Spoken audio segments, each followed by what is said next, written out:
हम पलवल में बदलते हुए चौकों की तस्वीर हो, पलवल में बदलते हुए खेल स्टेडियम हो, पलवल में एक भव्य और दिव्य सुंदर बड़ा जो माननीय मुख्यमंत्री नायब सिंह सैनी जी ने घोषणा की है कि एक भव्य स्टेडियम बनाएंगे। मैं ऐसा मानता हूं अभी तक 1 साल के अंदर पब्लिक हेल्थ में चाहे 500 करोड़ के आसपास के काम पाइपलाइन में है। पलवल भारतीय जनता पार्टी के कार्यालय पर आयोजित विधानसभा सम्मेलन में हरियाणा भाजपा के प्रदेश प्रभारी डॉक्टर सतीश पुनिया और हरियाणा सरकार में खेल एवं कानून मंत्री गौरव गौतम बतौर मुख्य अतिथि पहुंचे। नमस्कार दर्शकों, आप देख रहे हैं एसएस न्यूज। पलवल के हुड्डा सेक्टर 2 स्थित भारतीय जनता पार्टी के कार्यालय पर आयोजित विधानसभा सम्मेलन में हरियाणा भाजपा के प्रदेश प्रभारी डॉक्टर सतीश पुनिया और हरियाणा सरकार में खेल एवं कानून मंत्री गौरव गौतम बतौर मुख्य अतिथि पहुंचे। कार्यक्रम की अध्यक्षता पलवल भाजपा जिला अध्यक्ष विपिन वैसला ने की। वहीं कार्यक्रम के प्रदेश सह संयोजक पूर्व मंत्री जगदीश नायर और जिला पलवल विधानसभा सम्मेलन के संयोजक डॉक्टर हरेंद्र पाल राणा सहित भाजपा के वरिष्ठ कार्यकर्ता मौजूद रहे। इस अवसर पर खेल मंत्री गौरव गौतम ने परम श्रद्धा स्वर्गीय अटल बिहारी वाजपेयी जी के जीवन के महत्वपूर्ण पहलुओं पर प्रकाश डालते हुए कहा कि कार्यकर्ताओं को उनसे बहुत कुछ सीख लेनी चाहिए। वहीं जिस तरह भारतीय जनता पार्टी को एकजुट करने के लिए दिन रात मेहनत और तपस्या की, उसी की बदौलत आज पूरे देश में प्रधानमंत्री नरेंद्र मोदी के नेतृत्व में लगातार तीसरी बार सरकार बनी है। वहीं उन्होंने प्रदेश सरकार को लेकर भी कहा कि पूर्व प्रधानमंत्री अटल बिहारी वाजपेयी द्वारा दिखाए गए राजनीतिक रास्ते पर चलकर मुख्यमंत्री नायब सिंह सैनी के नेतृत्व में हरियाणा में भाजपा सरकार सबका साथ सबका विकास के साथ आगे और नॉन स्टॉप विकास कर रही है। वहीं उन्होंने कांग्रेस के ऊपर भी जमकर निशाना साधा। वहीं खेल मंत्री ने कहा कि कांग्रेस की मानसिकता शुरू से ही फूट डालो राज करो की रही है। उसका परिणाम पलवल में बखूबी देखने को मिला है। कांग्रेस के नेताओं ने हमेशा अच्छे कामों का विरोध किया है और लोगों को झूठ के भ्रम में फंसाने का काम किया है। वहीं उन्होंने कहा कि विधानसभा के पटल पर भी उन्होंने कांग्रेस के लिए चुनौतीपूर्ण शब्दों में कहा कि जब जब कांग्रेस भाजपा के ऊपर षड्यंत्रकारी रास्तों से लोगों पर भ्रम करने का काम करती है, तब तक कांग्रेस को हार का मुंह देखना पड़ता है। वहीं भारतीय जनता पार्टी की नीति और रीति सबका साथ और सबका विकास की रही है। वहीं हरियाणा भाजपा के प्रदेश प्रभारी डॉक्टर सतीश पुनिया ने भी लोगों को संबोधित करते हुए कहा कि पूर्व प्रधानमंत्री अटल बिहारी वाजपेयी के जीवन में जितने भी महत्वपूर्ण कविताएं और उनके द्वारा किए गए काम हैं, उनको पूरी तरह अपने अनुसरण करने पर हर व्यक्ति उनके जीवन परिचय पर अपना थोड़ा समय जरूर दे, ताकि उनके वास्तविक जीवन को बारीकी से जान सके। लिए हर क्षेत्र में, चाहे वो युवा हो, किसान हो, महिलाएं हो या गरीब हो, उसी उत्थान को लेकर के लिए काम करने वाली है हरियाणा सरकार। उसी के नियमित आज आप पलवल आए हैं। आदरणीय प्रभारी जी, हमने भी लगातार जब से हम 1 साल अभी हमारे नए कार्यकाल का हुआ है, हमने भी लगातार हर क्षेत्र में पलवल के सुशासन को आगे बढ़ाने के लिए, पलवल को विकास की गति पर तेज आगे बढ़ाने के लिए हर क्षेत्र में, आज पलवल में बदलते हुए हॉस्पिटल की तस्वीर हो, पलवल में बदलते हुए चौकों की तस्वीर हो, पलवल में बदलते हुए खेल स्टेडियम हो, और आने वाले समय पर हमने जो तय किया है कि आने वाले समय पर हम पलवल को खेलों का हब बनाएंगे। पलवल में एक भव्य और दिव्य सुंदर बड़ा जो माननीय मुख्यमंत्री नायब सिंह सैनी जी ने घोषणा की है कि एक भव्य स्टेडियम बनाएंगे। भव्य एक मेडिकल कॉलेज, मेडिकल हॉस्पिटल यहां पर होगा। मेट्रो की तैयारी चलकर आ गई है। सुशासन किस प्रकार से होता है, सुशासन पर जब सुशासन वाले सरकार बैठती है, किस प्रकार के काम होते हैं, मैं सिर्फ 1 साल का आपको ब्यौरा दे रहा हूं। मैं ऐसा मानता हूं अभी तक 1 साल के अंदर पब्लिक हेल्थ में चाहे 500 करोड़ के आसपास के काम पाइपलाइन में है। पीडब्ल्यूडी की सड़कें हो, पब्लिक हेल्थ हो, म्युनिसिपल कमेटी हो, हर क्षेत्र में हमारी सरकार ने करोड़ों रुपए के विकास। आज आप पलवल के किसी कोने में जाइए, कहीं सड़क बनती हुई दिखाई देगी, कहीं चौक पर निर्माण हुआ दिखाई देगा, कहीं बिल्डिंग बनती हुई दिखाई देगी। मैंने भी आपके आशीर्वाद से माननीय प्रभारी जी इन पलवलवास से अपने परिवारजनों से वादा किया है, 5 साल तक कंस्ट्रक्शन रुकने नहीं देंगे। पलवल के अंदर कहीं ना कहीं काम चलता रहेगा। माननीय प्रभारी जी, ये वो कार्यकर्ता हैं जिन्होंने कांग्रेस पार्टी को सदमे में ला दिया है, कांग्रेस पार्टी के नेता मैं पीछे देख रहा था, इतना बेरोजगार कर दिया इन कार्यकर्ताओं ने। वो आज अपनी नाकामी छुपाने के लिए हमारे पार्टी के लोगों पर आरोप लगाते हैं। मैंने भी उनके आरोप का कंगालना शुरू किया। वो ऐसे लोग थे जो कांग्रेस पार्टी, हमारी पार्टी छोड़कर कांग्रेस में चले गए थे। तब मैं उनसे कह रहा था कि भाई अब वो हमारे पास पार्टी ज्वाइन करना चाहते हैं। तब मैं उनको कह रहा था कि तब तुम्हें क्या हो गया था, एक ऐसी राष्ट्रभक्त पार्टी, एक अटल जी के पद चिन्हों पर चलने वाली पार्टी, सुशासन की पार्टी को आप छोड़कर क्यों गए, और उनमें ऐसा क्या था। तब कांग्रेस पार्टी के लोग, मैं भी उनका इतिहास खंगाल रहा था, खास करके यहाँ के नेताओं का, मरे हुए लोगों पर, कोऑपरेटिव बैंक में मरे हुए लोगों पर लोन लेकर आज बड़े बड़े महलों में रह रहे हैं, जमानत पर बाहर हैं भ्रष्टाचार में। और मैं जब एक वरिष्ठ नेता से मिल रहा था जो पार्टी ज्वाइन करेंगे, मैं उनका नाम जरूर लूंगा, वो बड़े रिक्वेस्ट कर रहे हैं पार्टी ज्वाइन करें।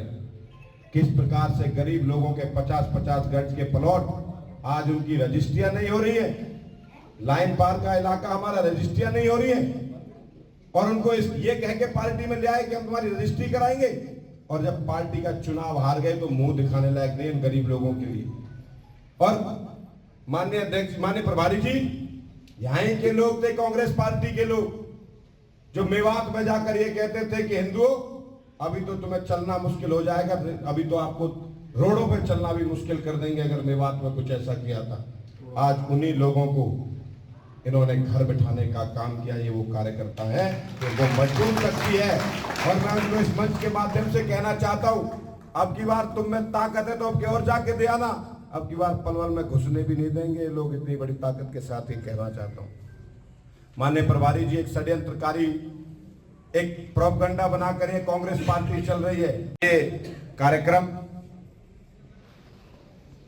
सुशासन दिवस पूरे हरियाणा प्रदेश के हर मंडल वाइज, जिस प्रकार की रिपोर्ट हमारे हरिंदर पाल राणा जी ने दी कि किस प्रकार से, माननीय प्रभारी जी, कल होडल में बहुत बड़ा कार्यक्रम जिसमें आने की आपकी उम्मीद थी, लेकिन आपका कोई व्यक्तिगत काम के कारण आप नहीं पहुंच पाए।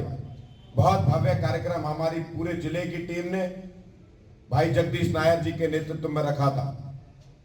उसी के नियमित हम तीनों विधानसभाओं में कार्यकर्ताओं के साथ मिलकर और हर मंडल पर ये सुशासन दिवस और अटल स्मृति वर्ष किस प्रकार से मनाया जाए, अलग अलग प्रकार के कार्यक्रम हमने बनाकर आप सबके सामने हमारे रिपोर्ट प्रस्तुत की है।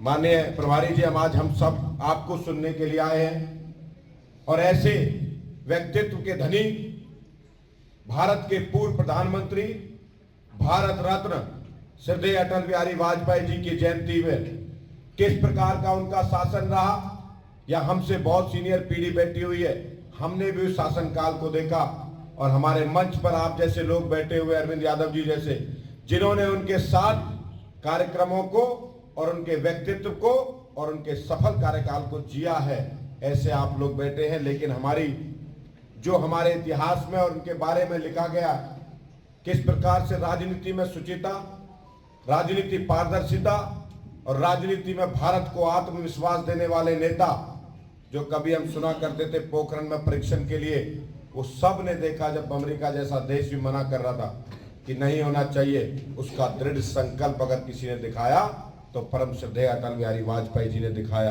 पर चलने वाले लोग हैं, अटल जी के बताए हुए पद चिन्हों पर चलने वाले लोग हैं। सुशासन के साथ पलवल के अंदर विकास की गति को तेज ले जाते हुए कार्यकर्ता, हमने भी इनको वादा किया है, जिस प्रकार ने पलवल आपके आशीर्वाद से, पलवल की जनता जनार्दन के आशीर्वाद से उन्होंने हमें रिकॉर्ड तोड़ वोटों से जिताया। पलवल के इतिहास में अभी तक इतनी बड़ी जीत नहीं हुई। उनको भी हमने वादा किया है कि 5 साल के इतिहास कार्यकाल में, पूरे कार्यकाल जब से पलवल बना तब से देख लेना, अगर दुगना पैसा ना आए तो पूरे 5 साल में तो मेरे से कह देना। ये सब आपके आशीर्वाद से होने वाला है। माननीय प्रभारी जी, ये वो लोग हैं जो सिर्फ विकास की गति को आगे देना चाहते हैं, सुशासन को आगे बढ़ाना चाहते हैं। पलवल के हर कल्याण के लिए, हर वर्ग के लिए काम करने वाले हमारे कार्यकर्ता साथी हैं।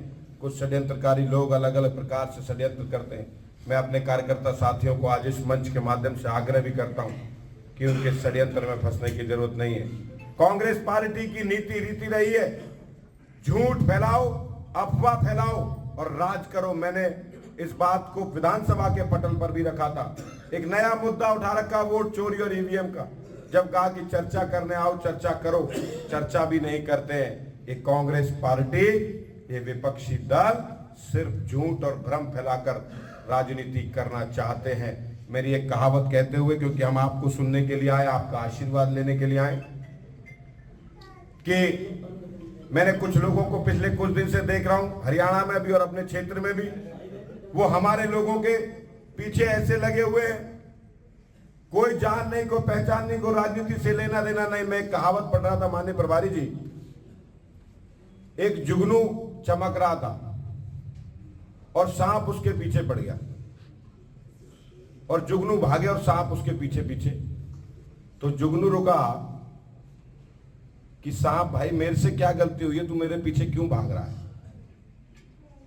मैं तेरे इसमें से कोई गलती हुई है कि ना? मैं तेरे भोजन का हिस्सा हूं ना? मैंने तुझे परेशान किया कभी है ना? तो फिर तू भाग क्यों रहा है मेरे पीछे? क्यों? मेरे कह रहा, मेरी एक आदत है, मैं किसी को चमकता हुआ नहीं देख सकता। तो वो लोग जो षड्यंत्रकारी लोग हैं, ये कांग्रेस पार्टी के जो लोग हैं, जो अपने इस पलवल को बपौती समझते थे, हरियाणा को बपौती समझते थे, ये उन कार्यकर्ताओं ने घर बैठाकर आपके आशीर्वाद से सुशासन की उस यात्रा को आगे ले जाते। सर, ये हमारी पार्टी है। मैं अपने कार्यकर्ताओं से भी आग्रह करता हूं, भारतीय जनता पार्टी के लोगों ने, किसी कार्यकर्ता ने, किसी नेता ने कोई ऐसा काम नहीं किया जिससे हमारा सर नीचा होना पड़े। हमारे हर नेता ने नरेंद्र मोदी जी के नेतृत्व में हमने वो काम करके दिखाए हैं जिसमें पीढ़ियां चली गई, धारा 370 हटा नहीं पाए, 550 साल का पुराना वो राम मंदिर, कितनी पीढ़ियां चली गई, लेकिन वो आपके राज में बना है। आपके आशीर्वाद से नरेंद्र मोदी जी आज प्रधानमंत्री है।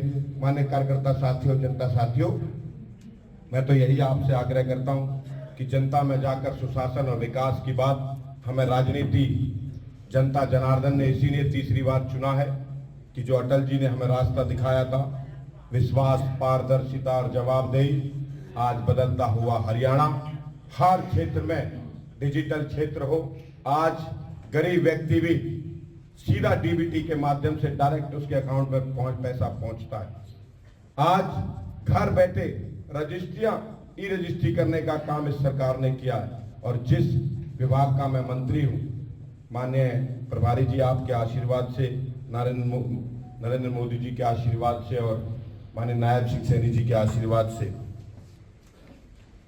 हरियाणा पूरे भारत का 2% आबादी का हरियाणा, लेकिन आधे से ज्यादा मेडल पर कब्जा हरियाणा का रहता है, हरियाणा के खिलाड़ियों का। हमारी ऐसी परफॉर्मेंस है कि नायब सिंह सैनी सरकार की खेल नीति, नायब सिंह सैनी सरकार की खिलाड़ियों को प्रोत्साहन और ऊर्जा और हमारे युवा साथियों को आगे बढ़ाना। और इस देश के प्रधानमंत्री जी का आभार व्यक्त करता हूं, उन्होंने लाल किले की प्राचीर से एक बात कही थी, मैं इस देश के ऐसे 1 लाख युवाओं को आगे बढ़ाऊंगा जिनका राजनीति से कोई लेना देना नहीं होगा। और मैं ऐसा मानता हूं कि उस पहली कड़ी का पहला युवा गौरव गौतम है, जिन्होंने इस बात को किया। आप यहाँ पर इस सुशासन दिवस पर माननीय श्रद्धेय श्री अटल बिहारी वाजपेयी जी के जयंती पर उनको श्रद्धांजलि अर्पित करते हुए, उनके बताए हुए रास्ते पर जो विकास और सुशासन और पारदर्शिता, साहस और आत्मविश्वास श्रद्धेय अटल बिहारी वाजपेयी जी ने इस देश को दिया, उसको आगे बढ़ा।